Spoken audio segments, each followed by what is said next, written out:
ஒரு ஒரு கதை, ஒரு கதையில ஒரு அது ஒரு சினிமா படமாவும் வந்திருக்கு, இங்கிலீஷ் படமா.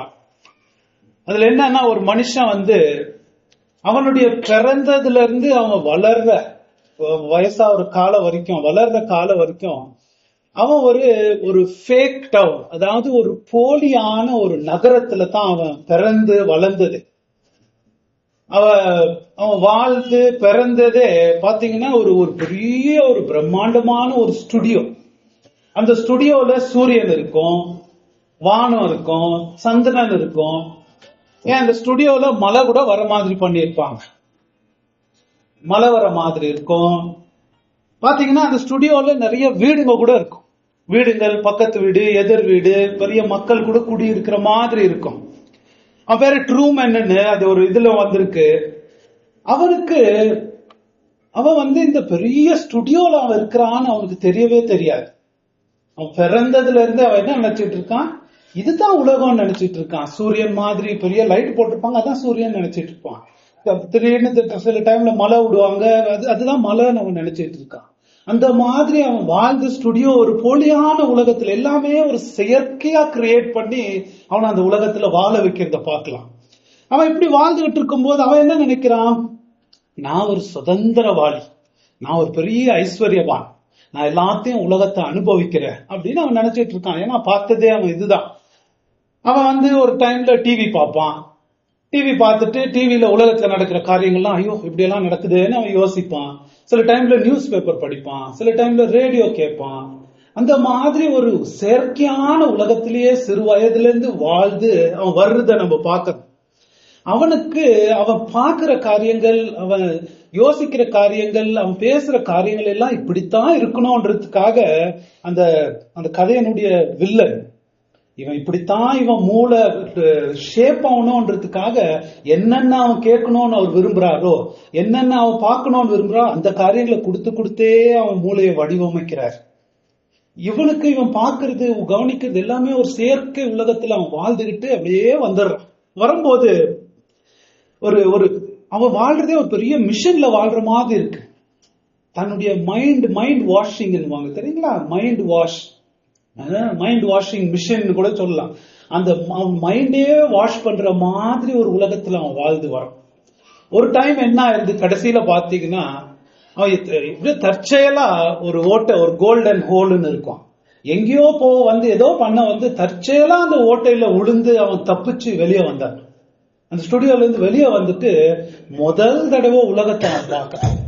அவன் பிறந்ததுல இருந்து ஒரு 35 வருஷம் இருக்கும். முதல் தடவை உலகத்தை பார்க்கறான், முதல் தடவை காத்த பார்க்கறான், முதல் தடவை சுவாசிக்கிறான், இயற்கை காத்த சுவாசிக்கிறான். அதெல்லாம் பார்த்து அவனுக்கு ஒரு பெரிய ஆச்சரியம். என்ன ஆச்சரியம், அவனுக்கு நம்பவே முடியல இதுதான் உலகம்ன்றது. ஏன்னா இது வரைக்கும் அவன் பழகினது ஒரு செயற்கை ஸ்டுடியோல அவன் பழகி இருக்கான். அவனுக்கு இப்போ நம்பவே முடியல இதுதான் உலகம்ன்றது. அவன் அதுதான் உலகம் நினைச்சிட்டு இருந்திருக்கான். ஆனா இப்ப எல்லாத்தையும் அவன் பார்க்க பார்க்க பார்க்க கொஞ்சம் கொஞ்சமா அவனுக்கு தெரியுது, அவன் ஒரு செயற்கையான உலகத்துல வாழ்ந்து ரொம்ப வஞ்சிக்கப்பட்டிருக்கிறான். சின்ன வயசுல இருந்தே ரொம்ப ஏமாத்தப்பட்டிருக்கிறான் அப்படின்றத கடைசியில உணர்ற ஒரு கதை வருது. அந்த கதையை நீங்க ஞாபகம் வச்சுக்கோங்க. ஏன்னா அவனுக்கு அப்படி ஒரு அனுபவம், ஒரு ஆழமான விதத்துல இந்த கதை மாதிரி நம்ம எல்லாரும் ஒரு செயற்கையான உண்மை இல்லாத உலகத்துல தான் நம்ம எல்லாரும் வாழ்ந்துகிட்டு இருக்கோம். ஒரு ஆழமான விதத்துல, ஒரு நம்ம மைண்ட வாஷ் பண்ற விதத்துல, மைண்ட் வாஷிங் இல்லைங்களா, அந்த மாதிரி ஒரு மிஷினுக்குள்ள நம்ம வாழ்ந்துகிட்டு இருக்கோம். இந்த உலகத்தின் அதிபதி சாத்தான், இந்த உலகத்தை ஆளுகிற சாத்தான் மிகப்பெரிய தந்திரவாளி. மிக வஞ்சனையோடு அவன் என்ன பண்றான்னா, நம்ம மைண்ட் எல்லாம் பிரெயின் வாஷ் பண்ற மாதிரி நம்மள இந்த உலகத்துல வைத்து இந்த உலகத்தை அவன் ஆண்டு வரான். ஒரு விதத்துல ரெவலேஷன் நமக்கு அதை எடுத்து காட்டுது, எவ்வளவு அவன் தந்திரமா பூமியில வாழுகிற மனிதர்களை அவன் குருடாக்குறான். ஏன்னா 1 கொரிந்தியர் 2 கொரிந்தியர் 4:4 போட்டிருக்கு, இப்பிரபஞ்சத்தின் தேவன் அவர்களுடைய மனதை குருடாக்கி வச்சிருக்கிறான். உண்மை என்னான்னு, ரியாலிட்டி என்னான்னு தெரியாதபடிக்கு அவர்களை குருடாகவே வைத்திருப்பதுதான் சாத்தானுடைய வேலையா பார்க்கிறோம். அவன் நம்ம என்னத்தை நம்பணும், நம்ம மைண்ட் எப்படி ஷேப் ஆகணும், நம்ம என்னத்தை பார்க்கணும், உணரணும், நம்ம விரும்புறானோ அது மாத்திரமே நமக்கு காமிச்சிட்டு இந்த உலகத்துல நம்மள வஞ்சித்து வருகிறான். ஒரு விதத்துல சாத்தான் அந்த ட்ரூமேன் இருந்த மாதிரி நமக்கு சாத்தான் செஞ்சு வர்றத பார்க்கலாம். அவனுடைய ஐடியாஸ், அவனுடைய சிந்தனைகள், அவன் எல்லா சுற்று சூழ்நிலையும் நமக்கு நம்புற விதத்துல அவன் பண்ணி வச்சிருக்கான், நம்புற விதத்துல. ஆனா அதெல்லாம் பார்த்தோம்னா பல விதத்துல அதெல்லாம் பொய். ஒரு ஆர்டிபிஷியல் ஸ்டுடியோல நம்ம இருக்கிற மாதிரி இருந்துகிட்டு வரோம், குருடாக்கப்பட்டு இருந்துட்டு வரோம். அதெல்லாம் போய் ஒரு மயக்கத்துல இருக்கிற மாதிரி நம்மள பண்ணி சாத்தான் நம்மள நடத்திட்டு வர்றத பார்க்கலாம். நம்ம அது பழகி போனதுனால நமக்கு என்ன ஆகுதுன்னா, பழகி போய் இந்த ரெவலேஷன் புக் என்னன்னா அந்த கோல்டன் ஓட்டையில தப்பிச்சு வந்த மாதிரி ரெவலேஷன் புக் நமக்கு என்ன பண்ணுதுன்னா, இந்த மிஷினுக்குள்ள செயற்கை உலகத்துல பிரெயின் வாஷ் பண்ற உலகத்துல வாழ்ற நமக்கு ஒரு டைம்ல அந்த ஓட்டையில விழுந்து உண்மையான உலகத்தை பாக்குற மாதிரி நமக்கு ரெவலேஷன் செய்யுது. அது செய்யும் போது ஆனா நம்ம என்ன நினைச்சுக்கிறோம், ரெவலேஷன் ரொம்ப ஒரு செயற்கையான உலகம் மாதிரி தெரியுது. ரியலாவா தெரியுது நமக்கு ரெவலேஷன். ஒரு உலகம் ஃபுல்லா பிசாசுங்க நிறைந்திருக்கிறது. அந்த பிசாசுங்கள கதைகளை பார்த்தோம் இல்லையா, பெரிய நமக்கு விரோதம் நிக்குது, வலு சர்ப்பம் இருக்கிறது, மிருகங்கள் இருக்கிறது, அப்படியா தெரியுது நமக்கு. அப்படியெல்லாம் தெரியுது இல்ல, பாருங்களேன் எவ்வளவு நல்லா இருக்கிற மாதிரி இருக்கு. அதெல்லாம் அது ஆர்டிபிஷியல் உலகம், நம்மள பிரெயின் வாஷ் பண்ற உலகம். அதெல்லாம் உண்மையான உலகம் என்னன்றத ரெவலேஷன் நமக்கு திறந்து காட்டு. ரியல் உலகம் என்னன்னு திறந்து காட்டுது. ஆனா அவங்க பாக்குறவங்க இதுலயே பழகிட்டதுனால, அந்த மிஷினுக்குள்ளேயே இருந்து பழகிட்டதுனால இப்போ உண்மையான உலகத்தை பார்க்கும்போது இது என்னடா செயற்கையா இருக்கிற மாதிரி தெரியுது. ஆனா உண்மை ஆக்சுவலா இதுதான், ரெவலேஷன் தான் உண்மை. நம்ம வாழ்றது ஸ்டுடியோ, நம்ம வாழ்றது செயற்கை. அதை நம்ம புரிஞ்சுக்கோ, அந்த மனசுல வச்சுக்கங்க. நம்ம இன்னைக்கு படிக்க போற பாடத்துக்கு ரொம்ப உதவியா இருக்கும். இந்த ரெவலேஷன் புக் ஆரம்பிக்கிறதே 7 சபைகளுக்கு எழுத ஆரம்பிக்குது. 7 சபைகள் பல இடங்கள்ல இருக்கு, பல இடங்கள்ல பல பல செய்திகள் ஆண்டவர் கொடுக்கிறார். வித்தியாசமா இருக்கு அவங்களுக்கு எல்லாம் வர, அவங்க சூழ்நிலைகள் வித்தியாசமா இருக்குது. ஆனா எல்லாருக்கும் பொதுவா இருக்கிறது என்னன்னு பாத்தீங்கன்னா, எல்லாருக்கும் பொதுவா கொடுக்கிற கட்டளை என்ன? ஜெயம் கொள்ளுகிறவன். ஜெயம் கொள்ளுகிறவன், அதான் பாக்குறோம். ஜெயம் கொள்ளுகிறவன் எவனோ அவனுக்கு பரலோக சுதந்திரத்தை கொடுக்கிறேன். ஜெயம் கொள்ளுகிறவன் 7 சபைக்கும் ஆண்டவர் அது சொல்றத பாக்குறோம். ரெவலேஷன் ஆரம்பிக்கிறதும் அப்படித்தான் ஆரம்பிக்குது. ரெவலேஷன் முடியறத பாத்தீங்கன்னா ஒரு வசனம் படிங்க, 21:7. ரெவலேஷன் எப்படி அது முடியுது? பரலோகத்தின் மகிமையெல்லாம் ஆண்டவர் காமிச்சிட்டு கடைசியில என்ன சொல்றாரு? ஜெயம் கொள்ளுகிறவன் எல்லாவற்றையும் சுதந்திரித்துக் கொள்ளுவான், நான் அவன் தேவனாய் இருப்பேன். ஜெயம் கொள்ளுகிறவன், இதெல்லாம் யாருக்கு கிடைக்க போகுது? பரலோகத்தின் மகிமை, அதனோட ஐஸ்வர்யம், அதனோட சிறப்பு எல்லாத்தையும் ஆண்டவர் சொல்லிட்டு இதெல்லாம் யாருக்கு கிடைக்க போகுது? ஜெயம் கொள்ளுகிறவனுக்கு கிடைக்க போகுது. ஜெயம் கொள்ளுகிறவன். ரெவலேஷன் ஆரம்பத்திலயும் நம்மள ஜெயம் கொள்ளணும்னு சொல்லுது, கடைசியிலயும் ஜெயம் கொள்ளணும்னு சொல்லுது. ரெவலேஷன் நமக்கு எதுக்கு அழிக்குது தெரியுமா? ஜெயம் கொள்றதுக்கு அழிக்குது. அதான் ரெவலேஷனுடைய அழைப்பே. அந்த புக்கே நமக்கு என்ன சொல்லுது? நம்ம என்னவா இருக்கணும்? ஜெயம் கொள்ளுகிறவர்களா இருக்கணும். ஜெயம் கொள்ளுகிறவர்களுக்கு தான் இதெல்லாம் கிடைக்க போகுது. ஜெயம் கொள்ளணும் போது யார ஜெயம் கொள்ளணும்? ஜெயம்னாவே அதுல என்ன அடங்கி இருக்குன்னா, அதுல ஒரு போர் அடங்கி இருக்கு இல்லைங்களா? ஒரு போர் இருந்தா தான் நீங்க ஜெயிக்க முடியும். ஒரு போட்டி இருந்தா தான் ஜெயிக்க முடியும். போர் இல்லாம ஜெயிக்க முடியுமா? இல்ல.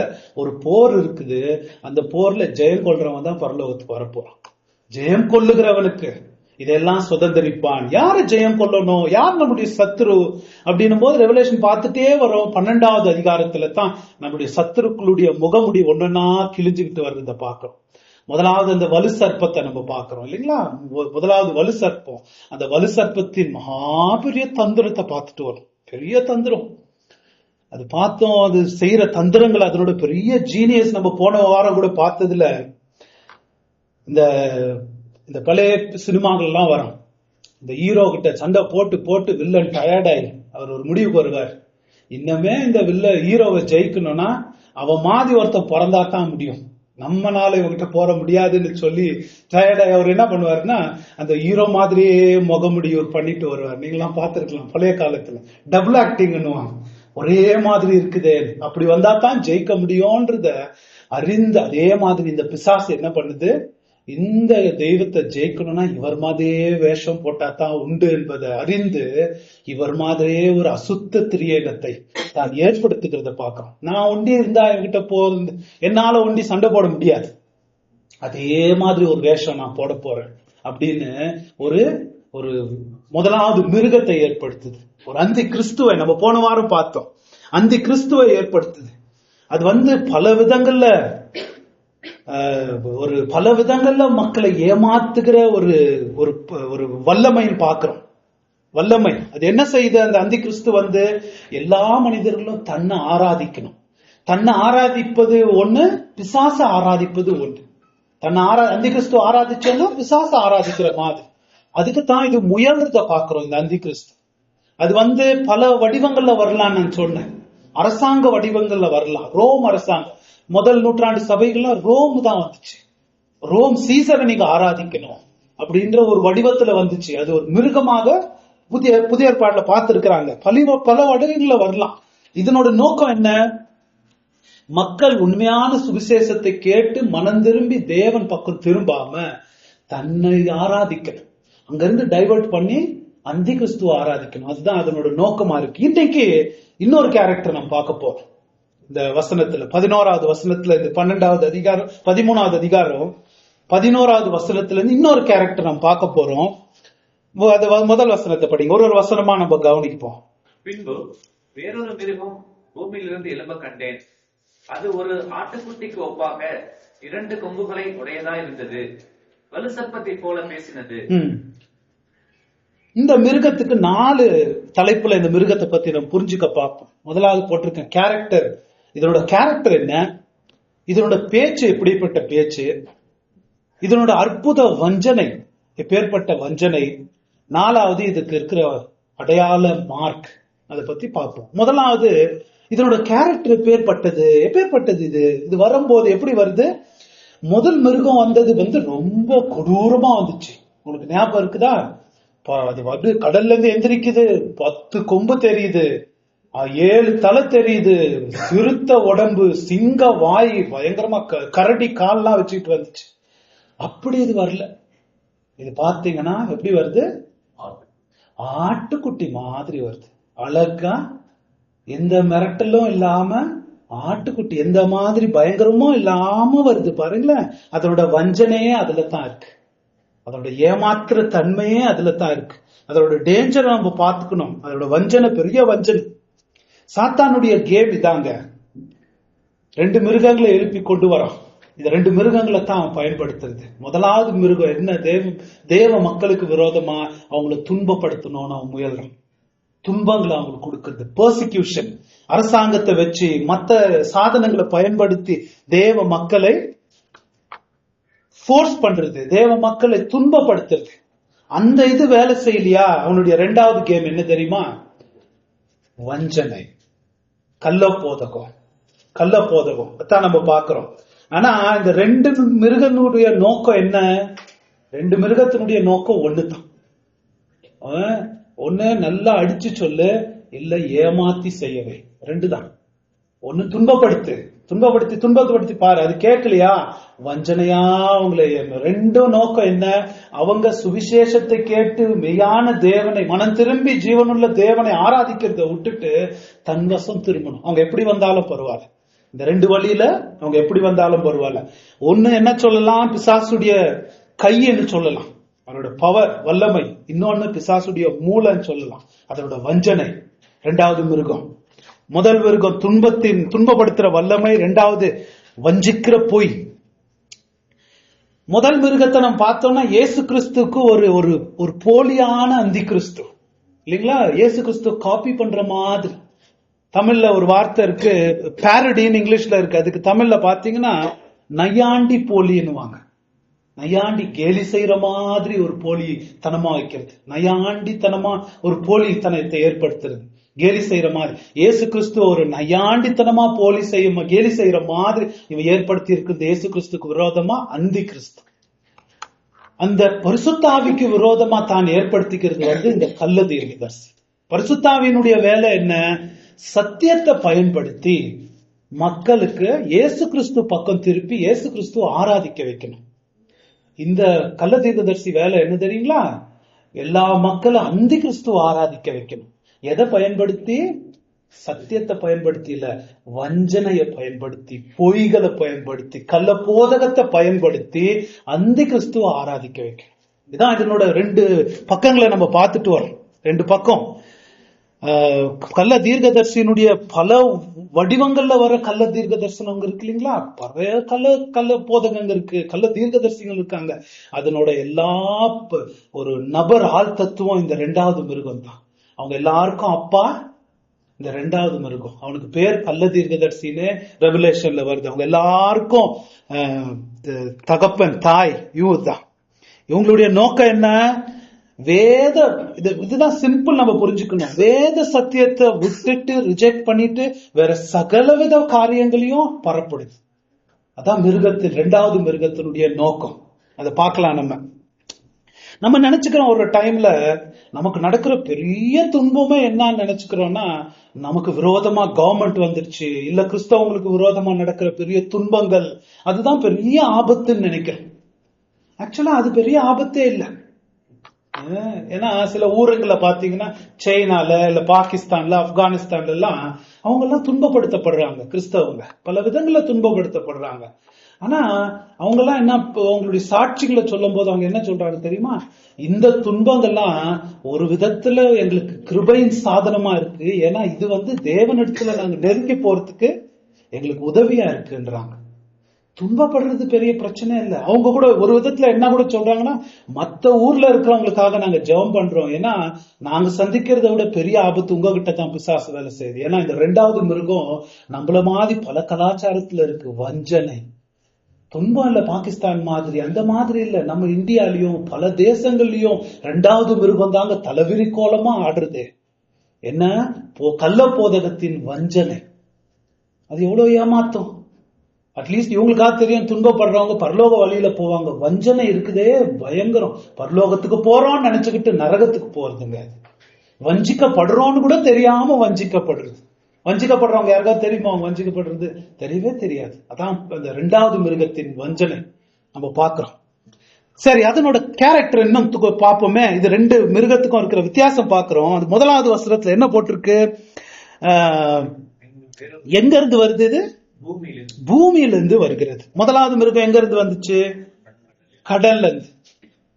நான் பார்த்தோம், பிசாசு வானத்துல இருந்து விழுந்த பிறகு தேவதூதன் சொல்றாரு, சமுத்திரங்களே பூமிகளே உங்களுக்கு ஐயோ, பூமியே உங்களுக்கு ஐயோ. ஏன்னா பிசாசானவன் உங்ககிட்ட இறங்கி இருக்கான். அதனோட ஆட்சி அங்கதான் இருக்கு. அதனால 1வது பூமியில இருந்து, சமுத்திரத்துல இருந்து ஒரு மிருகத்தை கொண்டு வருது. சமுத்திரத்துல இருந்துன்னு வரும்போது நான் சொன்ன ஏற்கனவே, சமுத்திரம் புறஜாதி தேசங்கள் கொந்தளிப்பானேன். அந்த புறஜாதி தேசங்கள், தேவனுக்கு விரோதமா இருக்கிற தேசங்களுக்கு புறஜாதி தேசங்கள்ல இருந்து வருகிறது. அது சமுத்திரம் போது எப்ப பாரு ஒரு நிலை இல்லாத தன்மை இல்லைங்களா? அலைகள் அடிச்சுக்கிட்டே இருக்கும். நம்ம ப்ரிடிக்டே பண்ண முடியாது, இப்படித்தான் வரும் அப்படின்னு ஒரு நிலை இல்லாத நிலைமை.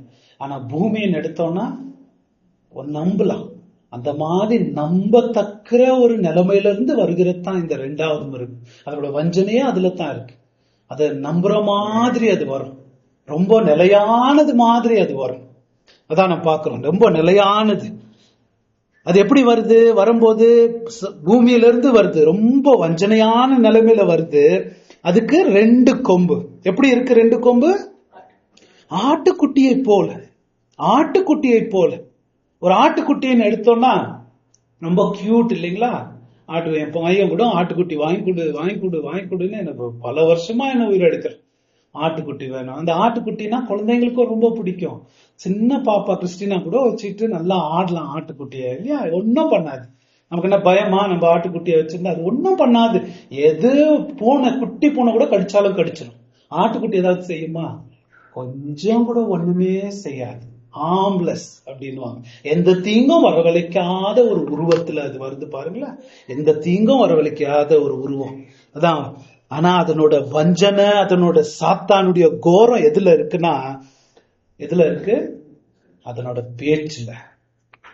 பார்க்கறதுக்கு ஆட்டுக்குட்டி மாதிரி இருக்கு, ஆனா அது எப்படி பேசுதுன்னு போட்டிருக்கு.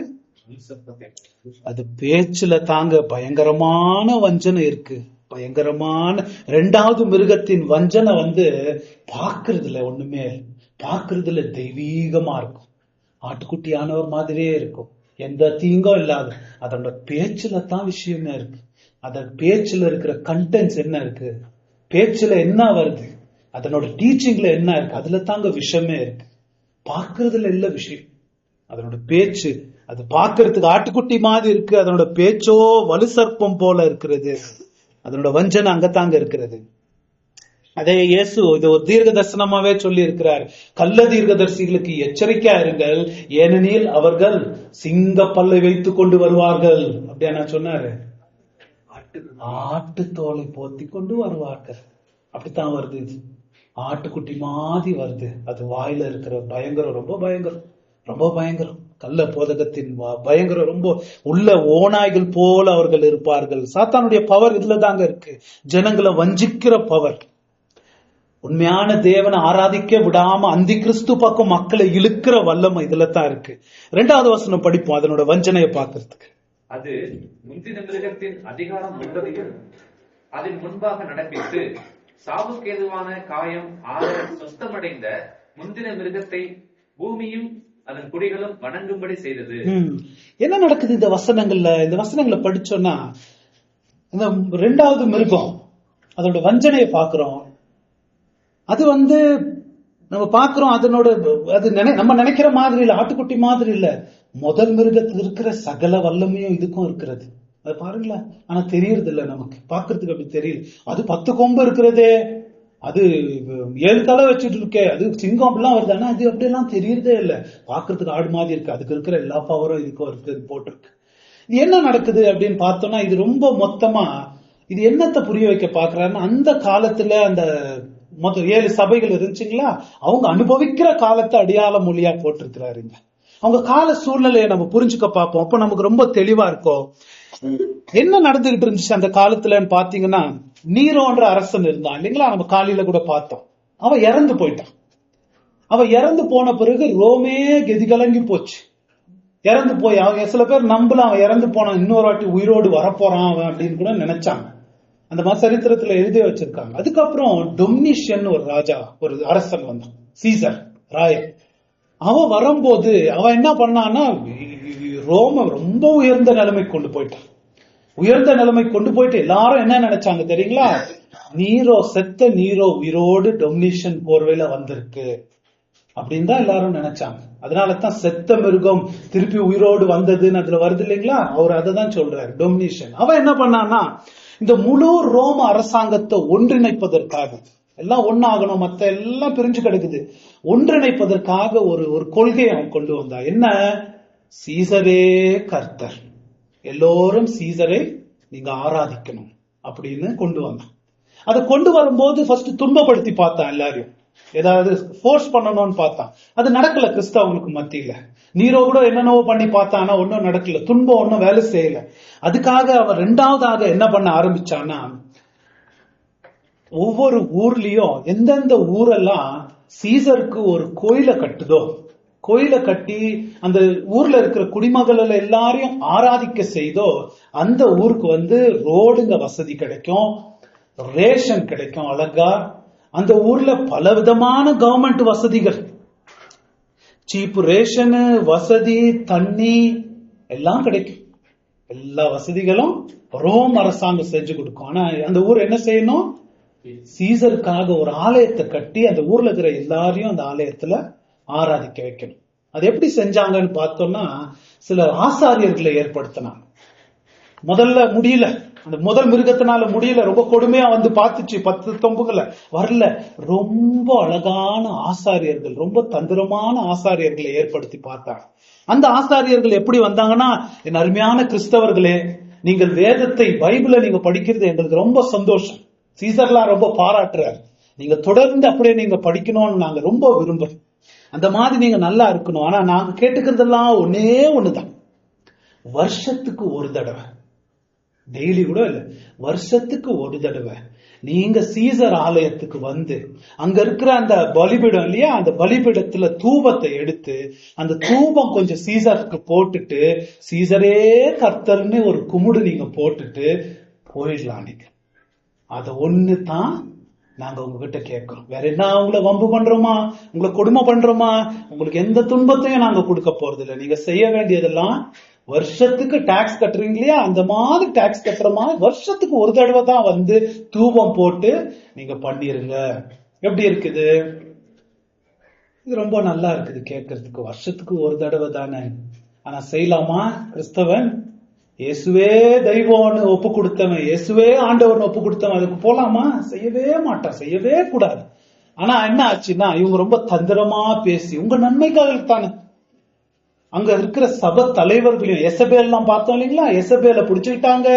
மத்த இருக்கிற சில ஒரு சபையில என்ன ஆச்சுன்னா, ஒரு வசனம் படிங்களா, 2:13 ரெவலேஷன். ஒரு மனுஷன் செத்தே போயிட்டாரு. எதுக்கு செத்தாரு அவரு? பர்கமு சபையில கிரியைகளையும் சாத்தானுடைய சிங்காசனம் இருக்கிற இடத்தில் நீ குடியிருக்கிறதையும், நீ என் நாமத்தை பற்றி கொண்டிருக்கிறதையும், சாத்தான் குடிக்கொண்டிருக்கிற இடத்திலே உங்களுக்குள்ள எனக்கு உண்மையுள்ள சாட்சியான அந்திப்பா என்பவன் கொல்லப்பட்ட நாட்களிலும் என்னை பற்றும் விசுவாசத்தை நீ மறுதலியாமல் இருந்ததையும் அறிந்திருக்கிறேன். அந்திபான்ற ஒரு மனுஷனை கொன்னுட்டாங்க. ஏன் தெரியுங்களா கொன்னுட்டாங்க? இந்த சீசர் கோயில்ல நான் பண்ண மாட்டேன்ட்டார். அதனால என்ன பண்ணிட்டாங்க, கொலைய போட்டே தள்ளிட்டாங்க. அந்த மாதிரி பண்ணிட்டாங்க. அத நம்ம பாக்குறோம் பாருங்களேன். இந்த 2வது மிருகம் வந்து அந்த லீடர்ஸ் எல்லாரையும் பயன்படுத்தி சபையில இருக்கிற மக்களை எல்லாரையும் வஞ்சித்து, நம்ம பொழைக்க வேணாமா இந்த உலகத்தில்? நமக்கெல்லாம் வேலை வேணாமா? நமக்கெல்லாம் வசதி வேண்டாமா? இந்த ஊர்ல ரோடு வரோமே, நம்ம ஒண்டி எதிர்த்துக்கிட்டு எப்படி இருக்கிறது? வருஷத்துக்கு ஒரு தடவை தானே கேட்கறாங்க அப்படின்னு சொல்லி வஞ்சித்து எல்லாரையும் செய்ய வச்சுச்சு. நிறைய பேர் அப்படி கும்பிடு போட வச்சுச்சு. இதுதான் இந்த 2வது மிருகத்தின் வடிவத்தை இங்க யோவான் எழுதி வைக்கிறார் நமக்கு. அவங்களுக்கு அது ரொம்ப பொருந்தும். எப்படி வஞ்சனையா வந்திருக்கு, ஆடு மாதிரி வந்திருக்கு பாருங்க. அது உங்களை ஏமாத்துறதுக்கு வந்திருக்கிறது. 1வது மிருகம் அது வஞ்சனையா, அது கொடுமையா வந்துச்சு. ஆனா 2 பேருடைய குறிக்கோளும் ஒண்ணுதான். 2 பேருடைய குறிக்கோளும் ஒண்ணுதான். என்ன? இயேசு கிறிஸ்துக்கு உண்மை இல்லாம போயிடணும். இயேசு கிறிஸ்துக்கு உண்மை இல்லாம போயிடணும். சில இதுல எல்லாம் சொல்லுவாங்க பேட் காப் குட் காப்னு. இதுல எல்லாம் போலீஸ் இதுல எல்லாம் பண்ணிக்குவாங்க. அதாவது சினிமால கூட நீங்க பாத்துருக்கலாம். ஒரு பேட் காப்னா ஒருத்தன் வந்து போலீஸ்காரன் நல்லா போட்டு அடிப்பான், அடின்னு அடிப்பான், சொல்லுன்னு அடிப்பான், ரொம்ப கொடுமையா இருப்பான். இன்னொரு போலீஸ்காரன் அவ்வளவு இது பண்ண மாட்டான். இவன் என்ன பண்ணுவான், ஏன்பா அவரை போட்டு அடிக்கிறார், ரொம்ப நல்லவருப்பா, நம்ம நல்லா சொன்னா கேட்டுக்குவாரு அப்படின்னு ரொம்ப நைஸா பேசுவான். ஆனா 2 பேருடைய குறிக்கோளும் கெடுக்கணும், இவனுக்கு எப்படியாவது விஷயம் நடக்கணும்ன்றது. அதே மாதிரிதாங்க இந்த 2 மிருகத்தினுடைய வேலை. ஒன்னு துன்பப்படுத்தி பாக்குது, இல்லன்னா நைஸா பண்ணி அவங்களுக்கு புரியுற மாதிரி, ஒரு வருஷத்துக்கு தானே எவ்வளவு வசதிகள்லாம் வந்து போகுது, ஒரே வாட்டி இயேசுவை மறுதளிச்சு சீசரே கர்த்தர்ன்னு சொல்லி விட்டுற அப்படின்னு. ஆனா 2மே நரகத்துக்கு உன்னை கொண்டு போகும். ஆனா இது வஞ்சனையா வர்றது. அதாங்க இங்க ஒரு அடையாள மொழியில அந்த பேக்ரவுண்ட் வச்சு படிச்சோம்னா அந்த வசனங்கள்லாம் ரொம்ப தெளிவா நம்மளுக்கு புரியும். 2னுடைய நோக்கம் ஒண்ணுதான். இதுல என்ன பாக்குறோம், அவன் பார்க்கறதுக்கு ரொம்ப கொஞ்சம் கூட தந்திரம், ஒரு பிரச்சனை இல்லாம தெரியுது. ஆனா அதுல வாயில இருந்து வருகிற வஞ்சனை அது தாங்க மனுஷர்களை நரகத்துக்கு இழுத்துட்டு போறது. உங்களுக்கு தெரியுமா? பார்க்கறது இதெல்லாம் ஒண்ணும் இல்ல, வாயில இருந்து வர கள்ளப்போதகம் அநேக மனிதர்களை நரகத்துக்கு இழுத்துட்டு போயிருது.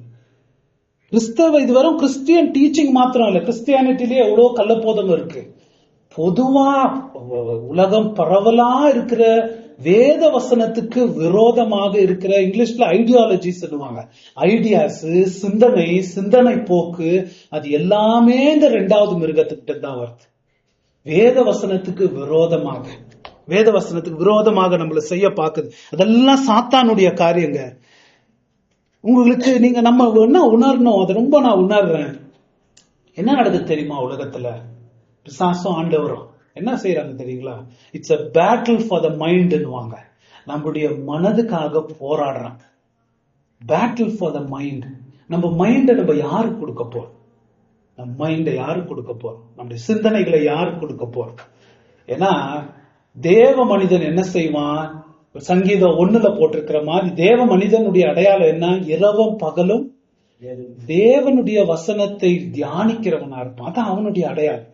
ஆனா மத்தவங்களுடைய அடையாளம் என்ன தெரியுமா? தேவனுக்கு ஏற்ற காரியங்களை சிந்திக்காம மத்த காரியங்களையே இரவும் பகலும் சிந்திக்கிறது தான் இதுக்கு தான் போர் நடந்துகிட்டு இருக்கு. பல விதங்கள்ல நம்ம மைண்ட அவன் கண்ட்ரோல் பண்றதுக்கு பல விதங்கள்ல இயற்கையான உலகத்தை நம்மள வச்சு கண்ட்ரோல் பண்ண பாக்குறான். நம்ம மைண்டுடைய அட்டென்ஷனுக்காக பிசாசும் முயற்சி செய்து தேவனும் இது செய்யறாங்க, நம்முடைய அட்டென்ஷனை பிடிக்கணும்ன்றதுக்காக.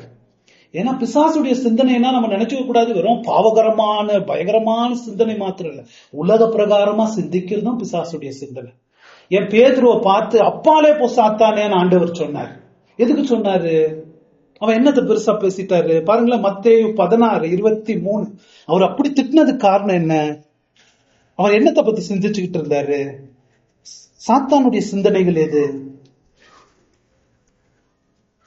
அவரோ திரும்பி பேதுருவை பார்த்து, நீ எனக்கு பின்னாக போ சாத்தானே, நீ எனக்கு இடலாய் இருக்கிறாய், தேவனுக்கு ஏற்றவர்களை சிந்தியாமல் மனுஷருக்கு ஏற்றவர்களை சிந்திக்கிறாய் என்றார். பாருங்களேன், சாத்தானுடைய சிந்தனைனா நம்ம ஏதோன்னு நினைச்சுக்க கூடாது, பாவகரமான சிந்தனை நினைச்சுக்க கூடாது. வேதத்தின்படி நம்ம சிந்திக்கலன்னா மிருகத்தின்படி நம்ம சிந்திக்கிறவர்களுங்க. அது புரியுதுங்களா உங்களுக்கு? இந்த உலகத்துல நடக்கிற பேட்டில் என்ன தெரியுமா? அந்த ட்ரூமனை போட்டு அவன் அந்த மிஷின்ல போட்டு அவன் மைண்ட பிரெயின் வாஷ் பண்ண நினைக்கிறது என்ன தெரியுமா? நீ எப்ப பாரு உலக பிரகாரமா மனுஷனுக்கு ஏற்றவைகளை விதமா சிந்திக்கிற மனிதனா நீ மாறணும், மனுஷனுக்கு ஏற்றவைகளே சிந்திக்கிறவனா நீ இருக்கணும். அந்த போர் தான் அங்க நடக்குது. பேதுருவை பிடிச்சி திட்டுறதுக்கு என்ன காரணம்? நீ தேவனுக்கு ஏற்றவைகளை சிந்திக்காமல் மனுஷர்களுக்கு ஏற்றவனா சிந்திக்கிற சாத்தானே என்றார். ஏன்னா சாத்தா மாதிரி சிந்திக்கிறேன். அதுதான் நம்ம பேட்டில் ஃபார் த மைண்டுங்க. இந்த இரண்டாவது மிருகம் பல வடிவங்கள்ல ஒவ்வொரு நூற்றாண்டுலயும் இருந்திருக்கு. ஒவ்வொரு நூற்றாண்டுலயும் தான் நான் பாக்குறோம் இல்லையா? சைக்கிள் முதல் நூற்றாண்டு மாத்திரம் இல்ல, இது பல வடிவங்கள்ல வருது. நம்ம காலத்திலயும் அது இருக்கு, நம்ம காலத்திலயும் இருக்கு. நமக்கெல்லாம் ஆயுசு ரொம்ப கம்மி. இந்த மிருகத்துக்கு இதை புரிஞ்சுக்கணும்னா ரொம்ப கம்மி. நம்ம என்ன ஒரு 30 வருஷம் வந்திருக்கும். இது இயேசு கிறிஸ்து பிறந்ததுல இருந்தே இது வேலை செஞ்சுட்டு வருது இல்லையா? இயேசு கிறிஸ்து உயிர் தெழுந்த பிறகு வேலை செஞ்சுட்டு வருது. இது காலமா மனுஷர்களை சிந்திக்க வச்சு மனுஷர்களுடைய இந்த மிஷின்ல ஸ்டுடியோல ஓட்டி பலவிதமான சிந்தனைகளை கொடுத்து இந்த நிலைமைக்கு உலகத்தை வச்சிருக்குது இந்த மிருகம். இப்ப மனுஷங்க சிந்திக்கிறது எல்லாமே அந்த மிருகத்தின் வழியில தான், மிருகத்தின் வழியில. சில உதாரணங்கள் நான் உங்களுக்கு சொல்றேன், உங்களுக்கு புரிஞ்சுக்கிறதுக்கு. யோசிச்சு பாருங்களேன்.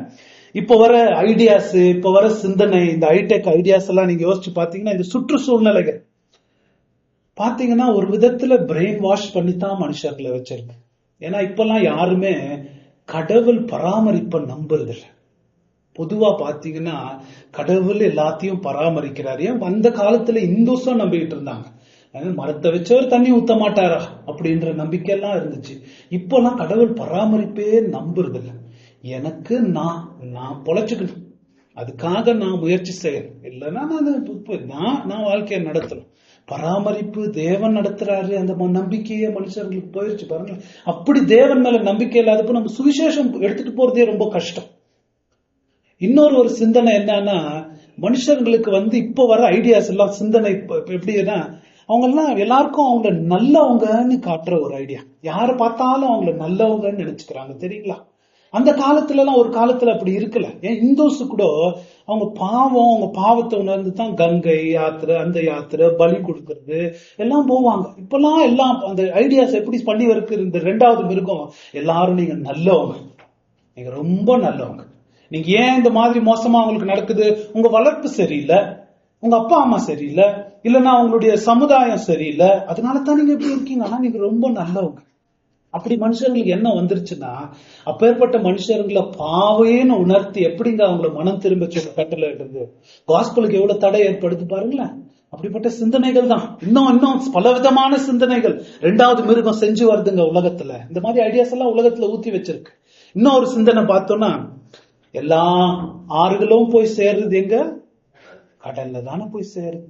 அதே மாதிரி எல்லா மதங்களும் தேவனுக்கு தான் போய் சேருது. எல்லா சபைகளையும் பைபிள் வச்சு இல்ல, எல்லா சபைகளையும் இயேசுவை பத்தி பேசுறது இல்ல, எல்லாரும் பரலோகத்துக்கு தான் போறது அப்படின்னு சொல்லி ஒரே சுவிசேஷம், ஒரே இயேசு, நானே வழி, நானே சத்தியம், ஒரே இயேசு இருக்கிறார், இந்த சுவிசேஷம் அன்றி வேற சுவிசேஷம் இல்லன்னு பவுல் அப்படி சொல்றத அதெல்லாம் இல்லாத மாதிரி ஒரு ஐடியாஸ் எல்லாருக்கும் கொடுக்குது பாருங்களேன். எல்லாரும் ஒண்ணுதான், எல்லாத்தையும் பொறுத்துக்கணும், நம்ம எல்லாத்தையும் பொறுத்துக்கணும். இதெல்லாம் இரண்டாவது மிருகத்தினுடைய ஒரு ஒரு பெரிய செயல்னு சொல்லலாம். அவன் தன்னுடைய வேலையை செஞ்சுட்டு வரான், அதை நம்ம யோசிச்சு பார்க்கணும். அதெல்லாம் அது வாயில இருந்து வருவாங்க பெரிய வஞ்சனை, அதனோட கள்ள போதகத்தை பார்த்துட்டு வரும்.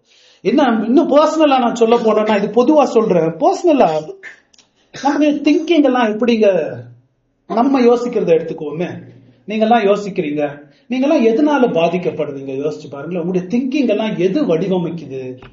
உலகத்தை நீங்க பாக்குறதெல்லாம் எப்படி பாக்குறீங்க? வாழ்க்கைய பாக்குறது இல்ல உங்களுடைய எதிர்காலத்தை பாக்குறது எப்படி பாக்குறீங்க? நான் சொல்லவா, அந்த ட்ரூமேன் அந்த மிஷின்ல மாட்டிக்கிட்டு என்னன்னா சிந்திக்கணும், அவன் எப்படி பிரெயின் வாஷ் பண்ணணும்னு பிரெயின் வாஷ் பண்ற மாதிரி சாத்தான் நம்மள இந்த ஆர்டிபிஷியல் மிஷின்ல வச்சு மீடியா மூலமா, இன்டர்நெட் மூலமா, பலவிதமான என்டர்டெயின்மெண்ட் மூலமா அவன் என்ன சிந்திக்கணும்னு விரும்புறானோ அப்படித்தான் நமக்கு சிந்தனைகளை கொடுத்துட்டு வருது.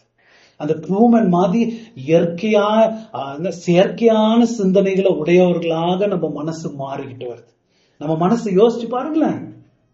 ஒரு மனுஷன் சொல்றாரு, இந்த இரண்டாவது மிருகம் பூமியில இருக்கிற சகல நிறுவனங்களும் தன் கையில வச்சிருக்கு. எவ்வளவு சேனல்ஸ் இருக்கு? எத்தனை 500 சேனல்ஸ் இருக்கா? அந்த சேனல்ஸ் எல்லாம் யார் கையில இருக்கு? இரண்டாவது மிருகத்தின் கையில தான் இருக்கு. அந்த ஒரு சேனல்லையும் என்ன போகணும், மக்களுக்கு எந்த விதமான சிந்தனையை கொடுக்கணும், அதான் முடிவு பண்றது. அவங்களை எப்படி கண்ட்ரோல் பண்ணணும், எல்லா நிறுவனங்களையும் எல்லா சாதனங்களையும் உலகத்துல பயன்படுத்தி மனிதர்களுடைய சிந்தனை போக்க அதுதான் கண்ட்ரோல் பண்ணுது. இந்த இரண்டாவது மிருகம் நம்ம காலத்துக்கு நம்ம பொருத்திட்டு வரோம். யோசிச்சு பாருங்களேன், உலகத்தை பத்தி நம்ம எப்படி பாக்குறோம்? இதெல்லாம் ஒரு நம்ம மைண்ட்ல ஒரு உண்மைக்கு மாறான சிந்தனை ஏற்படுத்துகிற விதத்துல செஞ்சுட்டு வருது இந்த பிசாசு. உண்மைக்கு மாறாது நம்ம எல்லாம் என்ன, நம்ம சிந்தனை, நம்ம வாழ்க்கை முறை போக்கெல்லாம் இந்த மிஷன்ல நம்ம இருந்த நம்மளுடைய இதோட ப்ராடக்ட்ஸ் தான். நம்ம இதெல்லாம் இது இப்படித்தான் சிந்திக்கிறோம். ஏன்னா அவனுடைய ஐடியாஸ், இந்த மனுஷன் அந்த இதுல மிஷன்ல மாட்டிக்கிட்டு அவனுடைய ஐடியாஸ் எல்லாம் எப்படி இருந்துச்சு, அந்த வில்லன் என்ன மாதிரி சிந்திக்கணும்னு நினைச்சிருந்தாலும் அந்த மாதிரி தான் சிந்திக்க வச்சிருந்தோம். அப்படித்தாங்க பல விதங்கள்ல நம்ம பாதிக்கப்பட்டிருக்கிறோம். அந்த பாதிச்சு என்ன ஆயிடுச்சுன்னா, நமக்கு இயற்கையா பார்த்தோம்னா நம்ம உண்மையான சந்தோஷம் நித்திய ஜீவன் இல்ல, உண்மையான ஆனந்தம் தேவனுடைய வார்த்தையில, உண்மையான ஞானம் தேவனுடைய வார்த்தையை படுத்து அதன்படி வாழுகிறது இல்ல. உண்மையான பேரின்பம், சந்தோஷம் ஜெபத்திலையும் ஆண்டவரோடு நெருங்குறதுலயும் நித்திய ஜீவனை தேடுறது இல்ல. உண்மையான சந்தோஷம் இன்பம் எதுல இருக்கு தெரியுமா? பணத்துல தான் இருக்குது. பணம், வசதி, அதுலதான் இருக்குது பேரின்பம். இந்த மாதிரி ஐடியாஸ் நமக்கு எங்க இருந்துங்க வந்துச்சு? யாருங்க இப்படி நம்மள பிரெயின் வாஷ் பண்ணி வச்சிருக்கிறது? பணத்துல இருக்கு. அது இந்த மாதிரி நம்ம பிரெயின் வாஷ் பண்ணப்பட்டிருக்கோம். இந்த மாதிரி இயற்கையான செயற்கையான சிந்தனைகள் பணத்துல இருக்குது, உலக இன்பத்துல இருக்குது, உலக காரியங்கள்ல தான் இருக்கிறது அப்படின்னு நம்மள இப்படி பண்ணி வச்சிருக்கு. தேவனுக்கு உலகத்தை என்ஜாய் பண்றதுல தான் எல்லாம் இருக்கு. இப்போ நீ என்ன ஃபீல் பண்றதான் முக்கியம். இப்போ நீ என்ன உணர்ற? உதாரணத்துக்கு என்டர்டெயின்மெண்ட் எடுத்துக்கோமே, கேபிள் சேனல் எடுத்துக்குவோம். அங்க வர சிந்தனைகள், அங்க வர காரியங்கள்லாம் நமக்கு என்ன சொல்லி கொடுக்குது? இந்த உலகத்துல ரொம்ப முக்கியமானது என்ன? அழகு ரொம்ப முக்கியம், பணம் ரொம்ப முக்கியம், வசதி ரொம்ப முக்கியம், காதல் ரொம்ப முக்கியம், இல்லைங்களா? காதல் ரொம்ப முக்கியம், அதெல்லாம் ரொம்ப முக்கியம். அட்வர்டைஸ்மெண்ட்ஸ் நமக்கு என்ன பண்ணுது? பொருளாசையை ரொம்ப அதிகப்படுத்துது. இதெல்லாம் யார் ஊத்தி இருக்கிறது நம்ம மைண்ட்ல? யோசிச்சு பாருங்க, எங்க யார் அனுப்பிக்கிட்டு இருக்கிறது? பொருளாசையை அதிகப்படுத்துது, வேசித்தனத்தை அதிகப்படுத்துது. எல்லாம் anti God, anti Bible ideas. வேதத்துக்கு விரோதமான, தேவனுக்கு விரோதமான சிந்தனைகள். கடவுள் என்னை அன்றி வேற தேவர்கள் இருக்கக்கூடாது, என்னை அன்றி வேற உருவத்தை நீ வைக்காதுன்னா மத்த உருவங்கள்லாம் நம்ம மனதுல எப்பப்பா தூங்கும் போது அதுதான் சிந்தனை, எந்திரிக்கும் பாத்ரூம்ல உட்காந்து அதுதான் சிந்தனை, முந்தா நேத்து பார்த்தது சிந்தனை, இப்ப பார்த்த சிந்தனை. தேவனை சிந்திக்கிற மனசே இல்லாத மாதிரி நம்மள எப்படி யார் பண்ணி வச்சிருக்கிறது? இந்த இரண்டாவது மிருகம் தாங்க. அது பணம் முக்கியம், இது முக்கியம், உலகம் முக்கியம்னு நம்ம மைண்டே கெடுத்து வச்சிருக்கு. நம்ம மைண்ட்ல எப்படி ஊத்திட்டு இருக்கு பாருங்களேன். தேவனுக்கு விரோதமான சிந்தனைகளும், தகப்பன் தாயும் கனம் பண்ணுவாயாக. டிவி, இந்த சினிமாலாம் நமக்கு என்ன பண்ணி வச்சிருக்கு? தகப்பன் தாயை மதிக்க முடியாத ஒரு நிலைமையில் நம்மள பண்ணி வச்சிருக்கு. விபச்சாரம் செய்யாதிருப்பாயாக, கண்ணால பார்த்தாவே பாவம்னு வரும்போது அதெல்லாம் சாதாரணமா ஏற்பட்டுச்சு பாருங்களேன். மத்த உயிரை நீ ரொம்ப மதிக்கணும், தேவ சாயலா பண்ணிருக்குன்னா கன் ஷூட் எல்லாம் பண்ணி உயிருக்கு மதிப்பே இல்லாத மாதிரி செஞ்சு வச்சிருக்கு. இதெல்லாம் ஐடியாஸ் எங்க இருந்து வருது? அட்வர்டைஸ்மெண்ட்ஸ், நான் சொன்ன மாதிரி பொருளாசையை ஏற்படுத்தி தேவனுக்கு விரோதமான ஐடியாஸ். உங்களுக்கு புரியுதுங்களா? மிருகம் நம்ம மூளைய வடிவமைச்சு கொண்டிருக்கிறது. தேவனுக்கு விரோதமாக, வேதத்துக்கு விரோதமாக நம்ம மூளை வடிவமைக்கப்படுது. இன்னும் இன்டர்நெட் எடுத்துக்காங்களேன், தேவனுக்கு விரோதமா பல விதமான, இதுல ஒரு வசனத்துல வருது, பெரியோர்களும் சிறியோர்களும் ஏழையும் பணக்காரன் எல்லோரும் அதுல பாதிக்கப்பட போறாங்க. இப்ப அப்படித்தான் ஆகிட்டு இருக்கு தெரியுமா? எத்தனை கோடி மக்கள், பெரியோர்களோ சிறியோர்களோ, மணிக்கணக்குல இன்டர்நெட் முன்னாடி உட்கார்ந்து பல விதமான படங்கள் ஆராதனை பண்ணிட்டு உட்காந்துட்டு இருக்கிறாங்க. இதெல்லாம் ரெண்டாவது மிருகத்தின் வேலை. ரெண்டாவது மிருகத்தின் வேலை பேஸ்புக், அது இதுன்னு தப்பான தேவனுக்கு விரோதமான ஐடியாஸ். அது இல்லாம வாங்கவும் விற்கவும் முடியாதுன்னு வருது. இப்பெல்லாம் வாங்குறது விற்கிறது எல்லாம் எங்க நிறைய தெரியுமா? இன்னும் கொஞ்ச நாள்ல இன்டர்நெட்ல தான் ஆயிடும், ஆன்லைன் தான் எல்லாம் வாங்குறது விற்கிறது. அந்த மாதிரி எல்லாம் ஆயிட்டு வருது பாருங்களேன். இதெல்லாம் என்ன சொல்லிட்டு வர்றேன் பாருங்களேன், ரெண்டாவது அந்த மிருகம், ரெண்டாவது மிருகத்தின் வடிவங்கள் நம்ம காலத்திலயும் இருக்கு. அது வாயில இருந்து வர கள்ள போதகங்கள், ஐடியாஸ்ல நம்ம மைண்ட மோல்ட் பண்ணிட்டு வருதுங்க. அந்த ட்ரூமன் எப்படி மாட்டிக்கிட்டு அந்த இடத்துல ஒரு செயற்கையான ஐடியா, செயற்கையான வாழ்க்கையை வாழ்ந்து வந்தான், அப்படித்தான் நம்மளும் மாட்டிக்கிட்டு இருக்கோம். It's a battle for our mind. சரி, நம்ம தொடர்ந்து பார்ப்போம், நம்ம நேரம் எடுத்துட்டோம். இதனோட பயங்கரமான கள்ள போதகின் வஞ்சனை வெறும் கள்ள போதகம் மாத்திரம் இல்ல, டிவியில வர கள்ள போதகம் மாத்திரம் இல்ல. நான் சொல்றேன், நமக்கு வர எல்லா விதமான சிந்தனைகள், நம்ம மைண்ட் எதை ரொம்ப யோசிக்குது, நம்ம மைண்ட் எதுல ரொம்ப பாதிக்கப்படுது, எல்லாத்தையும் இந்த மைண்ட் எத்தாங்க கண்ட்ரோல் பண்ணிட்டு வருது. சரி, அடுத்ததாக அது பண்ற அற்புத வஞ்சனையை பார்ப்போமே. 13வது வசனம் படிங்க. அன்றியும் அது மனுஷருக்கு முன்பாக வானத்திலிருந்து பூமியின் மேல் அக்கினியில் இறங்க பண்ணத்தக்கதாக பெரிய அற்புதங்களை நடப்பித்து, படிங்க தொடர்ந்து. மிருகத்தின் முன்பாக அந்த அற்புதங்களை செய்யும்படி தனக்கு கொடுக்கப்பட்ட சத்துவத்தினாலே பூமியின் குடிகளை மோசம் போக்கி பட்டயத்தினாலே காயப்பட்டு பிழைத்த மிருகத்திற்கு ஒரு சொரூபம் பண்ண வேண்டும் என்று பூமியின் குடிகளுக்கு சொல்லிற்று. மேலும் அம்மிருகத்தின் சொரூபம் பேசத்தக்கதாகவும் மிருகத்தின் சொரூபத்தை வணங்காத யாவரையும் கொலை செய்யத்தக்கதாகவும் மிருகத்தின் சொரூபத்திற்கு ஆவியை கொடுக்கும்படியும் அதற்கு சத்துவம் கொடுக்கப்பட்டது. இதெல்லாம் பாத்தீங்கன்னா இந்த முதல் நூற்றாண்டுல ஆக்சுவலா என்ன நடந்துகிட்டு இருக்கு அதைத்தான் ஒரு வடிவமா அனுப்புறாரு. அவங்க என்ன பண்ணிட்டு இருந்தாங்க அந்த டைம்ல, இந்த சீசருக்கு நீங்க ஆராதனை பண்ணணும் என் மக்களே அப்படின்னு சொல்லி எல்லோரையும் வர வைத்து அவங்க பெரிய மேஜிக் எல்லாம் பண்ணுவாங்க. அவங்க ரொம்ப மேஜிக்ல ரொம்ப தேர்ந்தவங்க. இந்த ரோம் காலத்துல எல்லாம் மேஜிக்ல ரொம்ப, அந்த ஃபேரோ காலத்துல இருந்த மாதிரி மேஜிக்ல ரொம்ப தேர்ந்தவங்க. எந்த அளவுக்கு தேர்ந்தவங்கன்னா அவங்க பண்ணதெல்லாம் இப்ப எப்படி பண்ணாங்கன்னு கூட தெரியாது. தியர்ஜின்ற ஒரு மேஜிக் அவங்க வச்சிருந்தாங்களா. அந்த மேஜிக்ல ஒரு விக்ரம், என்னங்க விக்ரம் பேசுமானா, விக்ரம் எந்திரிச்சு நடந்து விக்ரம் அழுகுற மாதிரி, விக்ரம் வாயை திறந்து பேசுற மாதிரி எல்லாம் பண்ணுவாங்க. அதெல்லாம் ட்ரிக்ஸ், அதெல்லாம் உண்மையான பிசாசனுடைய தந்திரமா இருக்கலாம். அப்படியெல்லாம் பண்ணுவாங்க தியர்ஜின்ற ஒரு இது. அதெல்லாம் அங்க பண்ணிட்டு இங்கெல்லாம் எல்லாரையும் கூப்பிட்டு, வாங்க எல்லாரும் சீசர் ஆராதனை பண்ணுங்கன்னா, எப்படிங்க இதை போய் பண்றது, கல்லா இருக்குது, விக்ரமா இருக்குது, சீசருக்கு ஒரு விக்ரம் வச்சிருக்கோம் பாருங்கன்னா, சீசர் நடக்கிறத பாக்குறீங்களா அப்படின்னு அது அப்படியே நடந்து பேசுற மாதிரி பண்ணுவாங்க. பண்ணிட்டு திடீர்னு ஒரு கையெழுத்து இப்படி அசைச்சாங்கன்னா அப்படியே வானத்துல இருந்து அப்படியே நெருப்பு வர மாதிரி, அந்த பலிபீடத்துல நெருப்பு வருமா.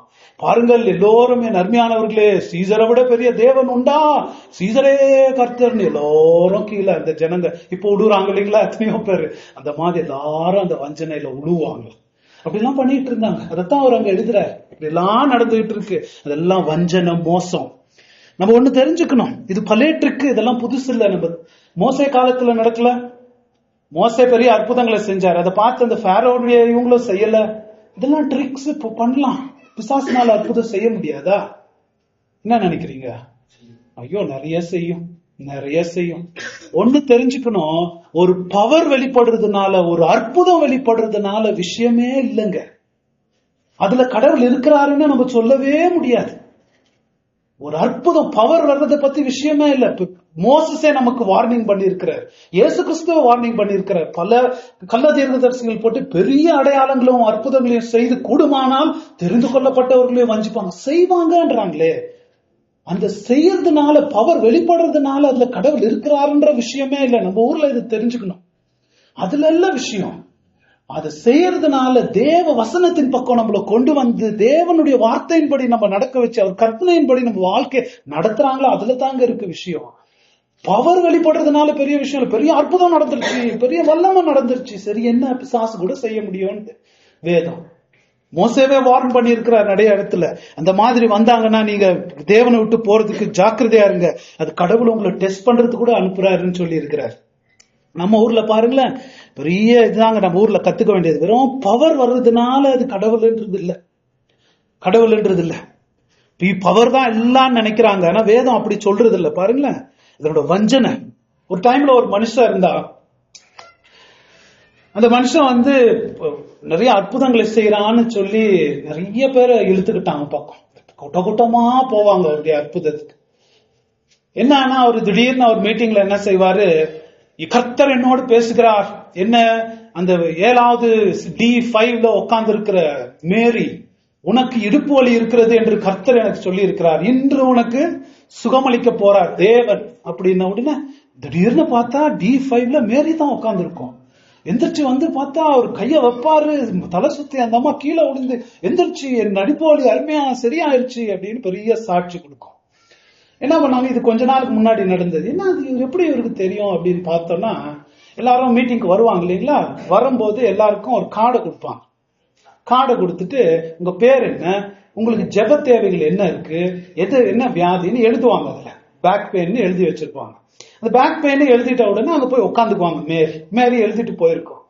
இது என்ன ஆயிருக்கு, இந்த செக்ரட்டரி அவங்க வச்சிருக்கிற ஆளுங்க எல்லாம் பார்ப்பாங்க. பார்த்துட்டு இவர் வந்து ஒரு சின்ன மைக்ரோஃபோன் காதுள்ள போயிருப்பார், உள்ள போட்டுருப்பாங்க. நம்ம ஊர்ல இன்னைக்கும் நடக்குது, இன்னைக்கும் அதை நம்பிட்டு இருக்கிறாங்க. இதெல்லாம் கண்டுபிடிச்சி ஃப்ராடுங்க, சின்னது கண்ணுக்கே தெரியாது, உள்ள போட்டிருப்பாரு.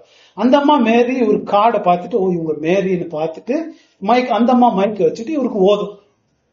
இவருக்கு ஓதி, இது மேரி அந்த எங்க உட்காந்து இருக்காங்க தெரியுமா, D5ல உட்காந்து இருக்காங்க. இவரு கண்ணை மூடிட்டு அந்த அம்மா பேச்ச கேட்டு கர்த்தர் எனக்கு சொல்றாருன்னு சொல்லிட்டு இருப்பாரு. இது இந்த டாக்டிக் வந்து இது பழைய டாக்டிக். இது மாத்திரம் இல்லாம பல விதமா நம்ம ஊர்ல பயன்படுத்துறாங்க தெரியுமா, ரொம்ப டாக்டிக். ஆட்டோ சஜஷன் இருக்கு, ஹிப்னாட்டிக்ஸ் இருக்கு, ஹிப்னோசிஸ் பண்றதுன்னு இருக்கு. இதெல்லாம் ட்ரைனிங் எடுத்து கத்துக்கிற டாக்டிக்ஸ். யோகால பண்ணி இந்துங்க பண்ற சில இதெல்லாம் இருக்குது. பவர் அப்படியே பின்னாடி ஒரு மாதிரி ஏற, பாம்பு ஏறுற மாதிரி ஒரு பவர் ஏறுற மாதிரி அந்த இடத்துல ஆகுறது. இதெல்லாம் சத்தம் போட்டு மந்திரம் சொல்றதே சொல்லி, இதெல்லாம் டாக்டிக்ஸ். இதெல்லாம் கடவுள் இல்ல, இதெல்லாம் கடவுள் இல்ல. இதெல்லாம் வெறும் ட்ரிக்ஸ் தான்.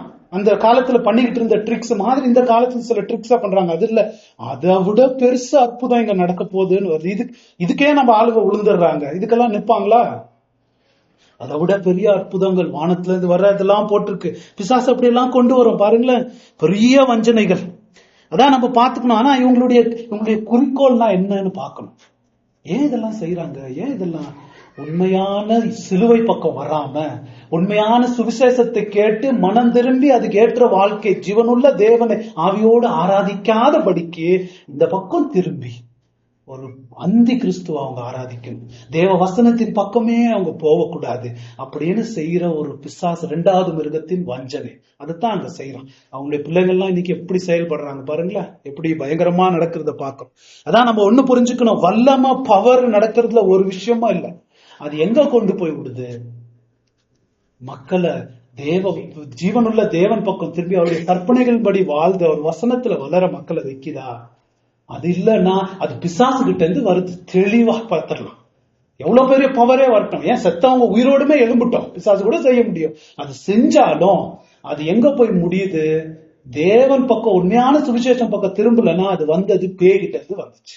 அது நம்ம தெரிஞ்சுக்கணும். பவர்ல ஒண்ணும் இல்ல, பவர் விஷயமே இல்லை. அதுல எல்லாம் நம்ம ஏமாந்துடக்கூடாது. பாருங்களேன், ஏன் இந்த ஜனங்கள்லாம் அதுக்கெல்லாம் ஓடுறாங்க பாருங்களேன். இயேசுவை தேடியா ஓடுறாங்க, பவரை தேடி ஓடுறாங்க, வல்லமையை தேடி ஓடுறாங்க, இயேசுடைய வார்த்தையை தேடி இல்ல.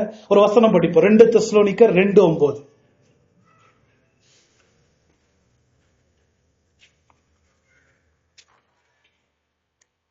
அன்றியும் சகோதரரே, நம்முடைய கர்த்தராகிய இயேசு கிறிஸ்துவின் வருகையும் நாம் அவரிடத்திலே சேர்க்கப்படுவதையும் குறித்து 2:9 2 தெசலோனிக்கர் 2:9 தான். அந்த அக்கிரமக்காரனுடைய வருகை சாத்தானுடைய செயலின்படி சகல வல்லமையோடும் அடையாளங்களோடும் பொய்யான அற்புதங்களோடும் செத்து போகிறவர்களுக்கு அநீதினால் உண்டாகும் சகலவித வஞ்சகத்தோடும் இருக்கும். வரல சகல விதமான அடையாளங்கள் வஞ்சனைகளோடு பொய்யான அற்புதங்களோடு இருக்கும்னு போட்டிருக்கு. ஏன் அப்படி என்ன ஆகும்? தொடர்ந்து படிங்க. ரட்சிக்கப்படத்தக்கதாய் சத்தியத்தின் மேலுள்ள அன்பை அவர்கள் அந்த அறியாமல் போனபடியால் பாருங்களேன், ரட்சிக்கப்படத்தக்கதாக இவங்க எல்லாம் ஏன் இப்படி ஏமாந்து போறாங்க? ரட்சிக்கப்படத்தக்கதாக சத்தியத்தின் மேல உள்ள அன்பு அவங்களுக்கு இல்லாததுனால, ரட்சிக்கப்படுவது எதன் மூலமா தான் ரட்சிக்கப்பட முடியும்? சத்தியத்தின் மூலமா. ரட்சிக்கப்படத்தக்கதாக சத்தியத்தின் மேல அன்பு அவருக்கு இல்லாததுனால என்ன ஆயிருக்குன்னு போட்டிருக்கு? பொய்யை. தொடர்ந்து படிங்க. ஆகையால் சத்தியத்தை விசுவாசியாமல் அநீதியில் பிரியப்படுகிற யாவரும் ஆக்கினைக்குள்ளாகும்படிக்கு அவர்கள் பொய்யை விசுவாசிக்கத்தக்க கொடிய வஞ்சகத்தை தேவன் அவர்களுக்கு அனுப்புவார். பாருங்களா, பொய்யை நம்பத்தக்க ஆவியை அவங்களுக்குள்ள அனுப்பி இருக்கிறார் தேவன்.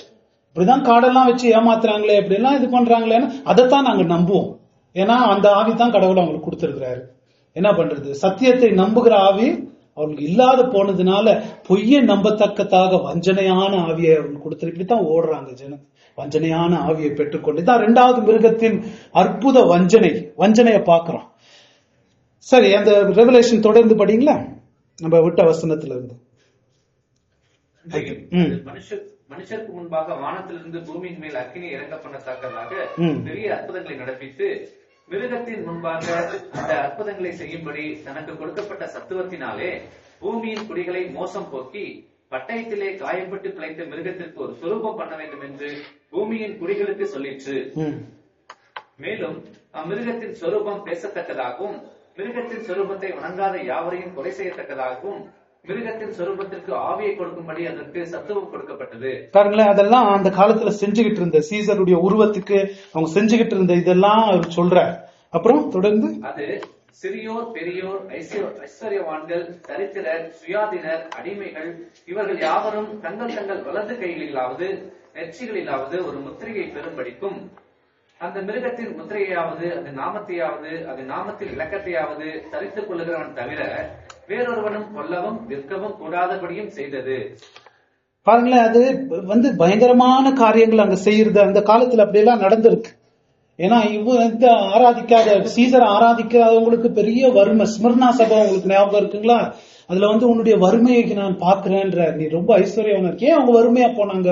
இதெல்லாம் அவங்க செய்யாததுனால விற்க முடியல, பிசினஸ் பண்ண முடியல, வாங்க முடியாத நிலைமைக்கு அவங்களுக்கு போயிருச்சு. எப்படி கூட ஆயிடுச்சுன்னா சீசர் அடையாளம் போட்டு ஒரு காசு வரும்.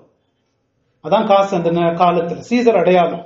அது ஒண்ணும் பிரச்சனை இல்லை. அவர் படம் போட்டிருந்தா இப்ப கூட காந்தி தாத்தா படம் எல்லாம் போட்டிருக்கு. நம்மலாம் இல்ல, நாங்கெல்லாம் வைக்க மாட்டோம் சொல்றோம், அதெல்லாம் ஒண்ணும் இல்லை. ஆனா சீசரே கர்த்தர்னு கீழே போட்டிருக்கோம், சீசரே ரட்சகர்னு போட்டிருக்கோம், தி டிவைன் ஒன், தெய்வீகமான சீசர்னு போட்டிருக்கோம். அதெல்லாம் அந்த டைம்ல அதெல்லாம் யூஸ் பண்ண மாட்டோம்னு கிறிஸ்தவங்க நின்னதுனால அவங்க விற்க முடியாது, வாங்க முடியாம, பிசினஸ் பண்ண முடியாம கஷ்டப்பட்டாங்க. அப்படியெல்லாம் அந்த காலத்துல இருந்திருக்கு. அதுதான் அவர் விற்க முடியாம வாங்க முடியாம அப்படின்னு பாக்குறோம். கடைசியாக அதுக்கு இருக்கிற அடையாளம் மார்க், இதுதான் ரொம்ப நிறைய பேரு ரொம்ப குழப்பம் இதுல இருக்குது. இதை நம்ம கொஞ்சம் நேரம் எடுத்து தெளிவா பார்ப்போம். அடுத்தது படிங்க. இதுல ஞானம் விளங்கும். அந்த மிருகத்தின் இலக்கத்தை புத்தியுடையவன் கணக்கு பார்க்க கடவன். அது மனுஷனுடைய இலக்கமா இருக்கிறது. அதனுடைய இலக்கம் 666. இதனோட மார்க், இது எல்லாருக்கும் ஒரு மார்க் கொடுக்குது. இந்த இரண்டாவது மிருகம் என்ன பண்ணுது? தனக்கு சொந்தமானவர்களுக்கெல்லாம் ஒரு மார்க்க போடுது அப்படின்னு அந்த வசனத்துல வருது. இத பாத்தீங்கன்னா லிட்டரலிஸ்ட், லிட்டரலிஸ்ட் ஃபியூச்சரிஸ்ட் எல்லாம் இது என்ன பண்ணுவாங்கன்னா, இதெல்லாம் என்ன தெரியுமா, இதுதான் இந்த பிசாசு போடுற ஒரு மார்க். உங்க நெத்திலயோ சரி இல்ல ரைட் ஹேண்ட்லயோ ஒரு மார்க் போட போகுது. இது ஒரு டாட்டூக்கு என்ன சொல்றது, மச்சம். ஒரு மச்சமா இருக்கலாம், பிசாசுடைய மச்சமா இருக்கலாம். இல்ல வரப்போல காலங்கள்ல என்ன நடக்க போகுதுன்னா, கம்ப்யூட்டர் சிப்பை போட்டுருவாங்க, உங்க இதுல போட்டுருவாங்க. அது இல்லாம நீங்க வாங்க முடியாது. ஏன்னா இப்பெல்லாம் கிரெடிட் கார்டு சைன் இருக்கு, அதுக்கப்புறம் கம்ப்யூட்டர் சிப்பு வந்துடும், வாங்க முடியாது, விற்க முடியாது, அப்படிலாம் வரும். ஆனா அப்படிலாம் வந்தாலும் வரலாம், நமக்கு தெரியல, அப்படிலாம் வந்தாலும் வரலாம். ஆனா பாயிண்ட் என்னன்னா, இது 42 மாதங்கள் நடக்கிற விஷயத்த பத்தி போகுது. இயேசு கிறிஸ்து முதலாவது வருகையிலிருந்து 2வது வருகை வரைக்கும். அப்படின்னா என்ன அர்த்தம்? அந்த மார்க் இன்னைக்கும் இருக்குதுன்னு அர்த்தம். வரப்போறத பத்தி மாத்திரம் பேசல, இன்னைக்கும் அது இருக்கு. இன்னைக்கு அது இங்க இருக்கு. என்ன மார்க் அது? பழைய காலத்துல பார்த்தோம்னா ஒரு மிருகத்துக்கோ இல்ல ஒரு அடிமைக்கோ அவங்க என்னுடைய அடிமை, இது என்னுடைய மிருகம், வேற யாரும் எடுத்துட்டு போயிடக்கூடாதுன்னு ஒரு மார்க் போடுவாங்க. இது என்னதுன்னு காமிச்சுக்கிறதுக்கு. நம்ம கூட இப்ப ஸ்டீல் பாத்திரத்துல தான் நம்ம பேரை போட்டுக்கிறது இல்ல, நம்மளுக்கு தான் அப்படின்னு. அந்த மாதிரி ஒரு மார்க் அது எங்க போடுவாங்க? ரைட் ஹேண்ட்ல போடுவாங்க. இல்லைன்னா யாருதுன்னு பாக்குறதுக்கு அங்கதான் போடுவாங்க. ரைட் ஹேண்ட்ல இருக்கும், இல்லைன்னா நெத்தியில இருக்கும் பாக்கிறதுக்கு. அத ஒரு இதா ஒரு அடையாள மொழியா இது போட்டிருக்குங்க. இது வெறும் ஒரு சிப்பு மாத்திரம் இல்ல, ஒரு மச்சம் மாத்திரம் இல்ல, அதை விட ஒரு ஆழமான விஷயத்தை பத்தி இது பேசுது. ஆவிக்குரிய விஷயம். ஏன்னா இது லிட்டரல் புக் இல்ல இல்லையா, ஒரு ஆவிக்குரிய அர்த்தத்தோடு இதுல போட்டிருக்கு. என்ன இது அப்படின்னு பார்த்தோம்னா, இதுக்கு முன்னாடி மார்க் ரெவலேஷன்ல எங்க வந்திருக்கு? 7வது அதிகாரம் 2வது வசனம் படிங்களா? ஜீவனுள்ள தேவனுடைய முத்திரை கோலையுடைய வேறொரு தூதன் சூரியன் உதிக்கும் திசையிலிருந்து ஏறி வர கண்டேன். அவன் பூமியையும் சமுத்திரத்தையும் சேதப்படுத்துவதற்கு அதிகாரம் பெற்ற அந்த 4 தூதரையும் நோக்கி, நான் நமது தேவனுடைய ஊழியக்காரன் நெற்றிகளில் முத்திரை போட்டு தீருமளவும் பூமியையும் சமுத்திரத்தையும் மரங்களையும் சேதப்படுத்தாதீர்கள் என்று. பாருங்களேன், நெற்றியில முத்திரை போடணும். யாரு? தேவனுடைய மனிதர்களுக்கு நெற்றியில, கிறிஸ்தவர்களுக்கு முத்திரை போடணும் அப்படின்னு அவர் சொல்றார். அது எசேக்கியேல் ஒரு அடையாள மொழியில அங்க பயன்படுத்தி சொல்றாரு. அவங்க நெத்தியில முத்திரை போடணும். ஏன்? அவங்களுக்கு ஜட்ஜ்மெண்ட் வரக்கூடாது, ஜட்ஜ்மெண்ட்ல இருந்து அவங்களை காப்பாற்றணும்ன்றதுக்காக ஒரு முத்திரை போடணும். அது வரைக்கும் நீங்க அதை அனுப்பாத இருங்கன்னு போய் அதை நிறுத்துறாரு. அப்படின்னும் போது முத்திரைன்னா கிறிஸ்தவங்களுக்கு இருக்கிற முத்திரை. எனக்கு நெத்தியெல்லாம் பெருசா இருக்கு, எனக்கு நெத்தியில ஏதாவது முத்திரை நீங்க பாக்குறீங்களா? இல்ல, முத்திரை இல்ல. அது முத்திரை, லிட்ரல் முத்திரையை பத்தி அது பேசலாம். முத்திரைனா என்ன? நெத்தியில இருக்கிற முத்திரைனா, ஒரு கிறிஸ்தவனுக்கு ஒரு பரிசுத்தாவி தான் ஒரு முத்திரையா பாக்குறோம். ஒரு பரிசுத்தாவி இருக்கிற மனுஷனுக்கு இருக்கிற அடையாளம் என்ன? வேதம் காட்டுற அடையாளம். ஒரு பரிசுத்தாவி இருக்கிற மனுஷன் எப்ப பாரு தேவனுடைய சிந்தனைகளை சிந்திக்கிறவன். அவன் ஃபோர்ஹெட்ல மார்க் இருக்குன்னா எப்ப பாரு அவன் மூளையில என்ன ஓடிட்டு இருக்கும்? தேவனுடைய சிந்தனைகளை சிந்திக்கிறவன். சங்கீதம் 1 சொல்ற மாதிரி இரவும் பகலும் தேவனுடைய வசனத்தில் தியானமா இருக்கிற, அதான் ஒரு பரிசுத்தாவி உள்ள மனுஷனுடைய அடையாளம். That is a sign of a man. பரிசுத்தாவி இருக்கிற ஒரு மனுஷன் அவன் கடவுளுடைய காரியங்களை சிந்திப்பான். அந்த கடவுளுடைய காரியங்களையே சிந்திப்பதனால அவன் ரைட் ஹேண்டுன்னு எடுத்தோம்னா கடவுளுடைய காரியத்தின்படித்தான் அவனோட வாழ்க்கை முறை இருக்கும். வாழ்க்கை முறை இருக்கும். பாருங்களேன், இந்த முத்திரை அதே அதிகாரத்துல 14வது வசனம் படிங்களா? 7:14 அவங்க எப்படி இருப்பாங்கன்னு போட்டிருக்கு. இல்ல 7:14. 7:14 அதற்கு நான் ஆண்டவனே, அது உமக்கே தெரியும். ஓ இல்ல, சாரி, நான் 14வது அதிகாரத்துல இருந்து எடுத்திருக்கேன். அதுல போட்டிருக்கு 14வது அதிகாரம் அடுத்தது வர அதிகாரத்துல அவர்கள் ரொம்ப பரிசுத்தமா இருப்பார்கள், நீதியா இருப்பார்கள், பக்தியான வாழ்க்கை, பெண்களோடு தங்களை அசுத்தப்படுத்திக்காம அப்படி இருப்பாங்கன்னு வருது. அவங்க அப்படித்தான் தேவனுடைய மனுஷனுடைய அடையாளம். பழைய ஏற்பாட்லயும் இதை பத்தி சொல்லி இருக்காங்க. நெத்திலையும் ரைட் ஹேண்ட்லயும். உதாரணத்துக்கு ஒரு வசனம் படிப்போம். உபாகமம் 6:8.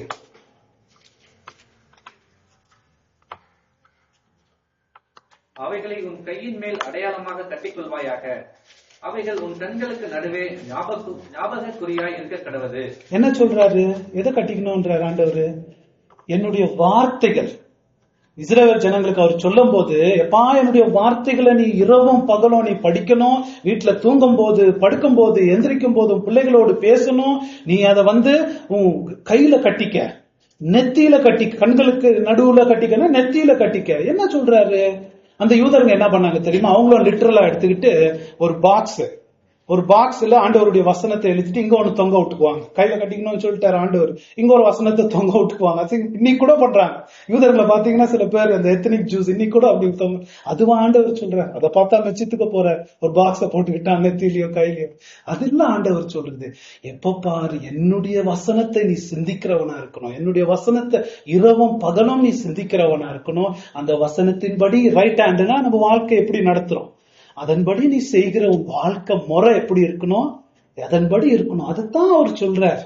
ரைட் ஹேண்டு நெற்றினா நம்முடைய தியானத்தையும் நம்ம வாழ்க்கையும் பத்தி தான் அது பேசுது. அதை பத்தி தாங்க அவர் பேசுறாரு. இங்கேயும் அதை பத்தி தான் அது பேசுறாரு.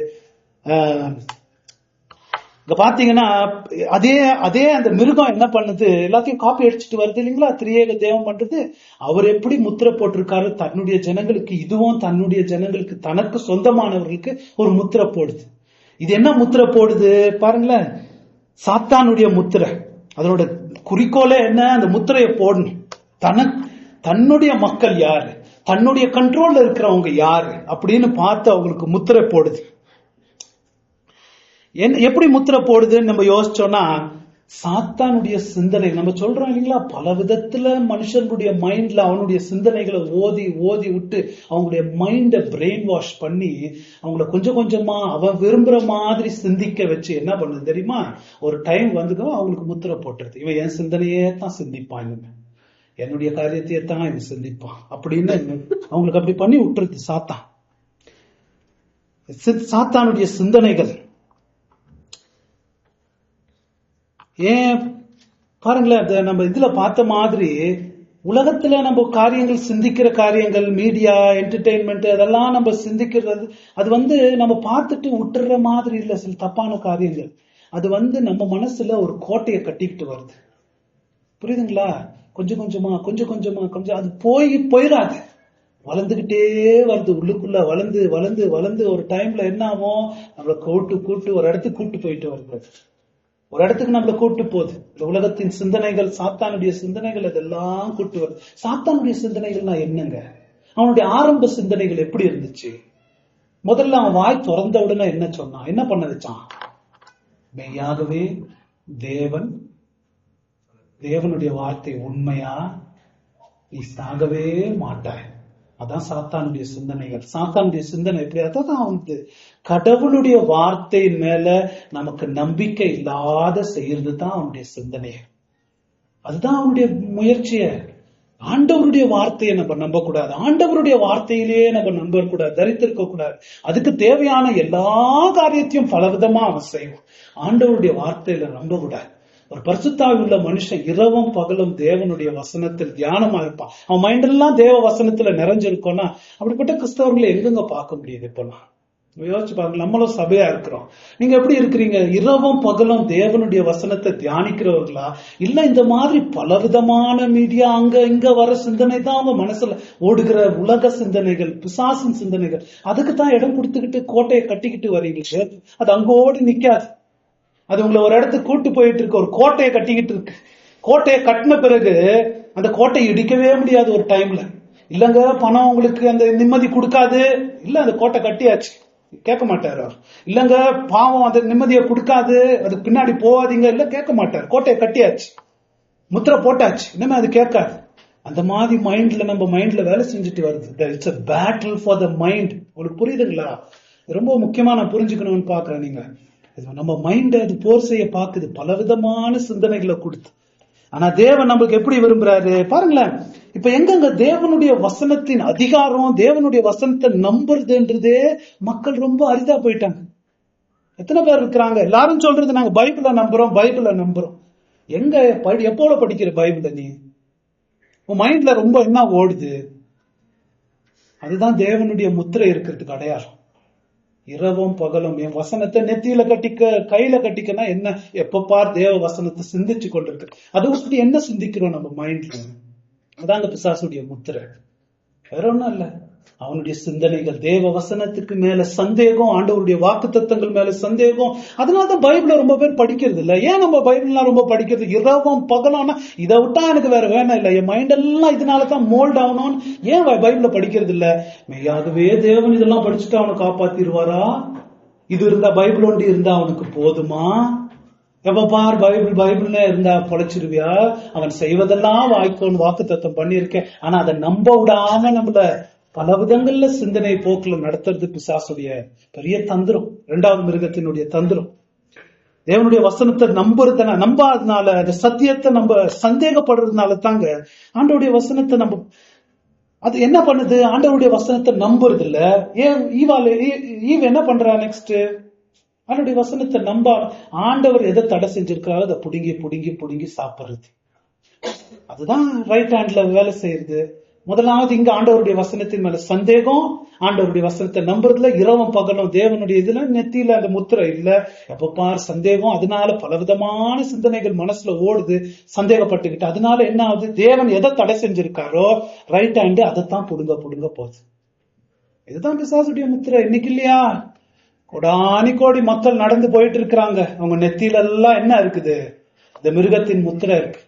நம்ம எல்லாரும் நம்ம நெத்திய பாத்துக்கணும், நம்ம ரைட் ஹேண்ட பாத்துக்கணும். நம்ம எல்லாரையும் அழைக்குது இந்த வசனம். நீங்க எங்க இருக்கிற? உன் நெத்தியில முத்திரை இன்னைக்கு இருக்குதா?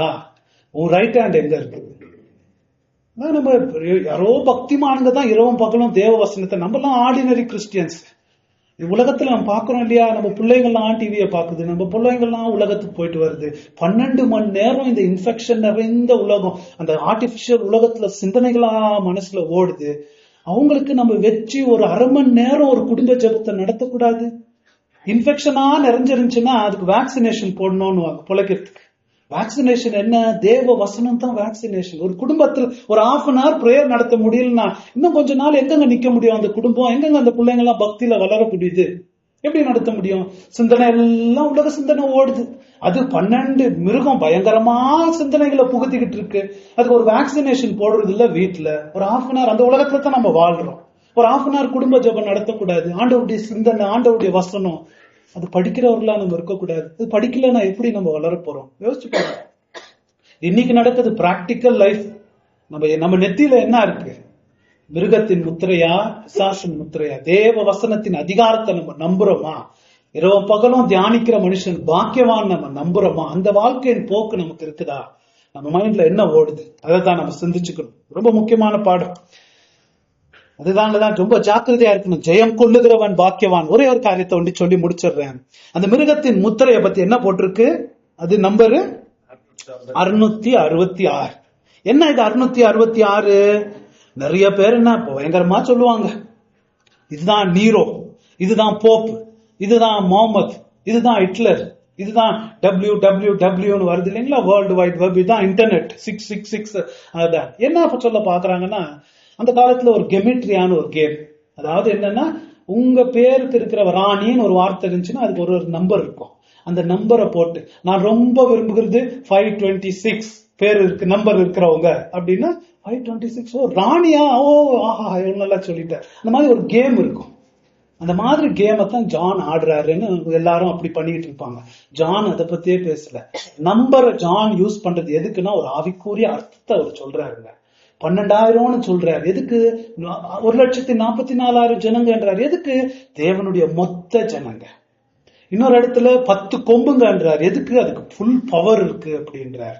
7 தலைங்க அப்படிலாம் நம்ம பார்த்துட்டு வரோம்.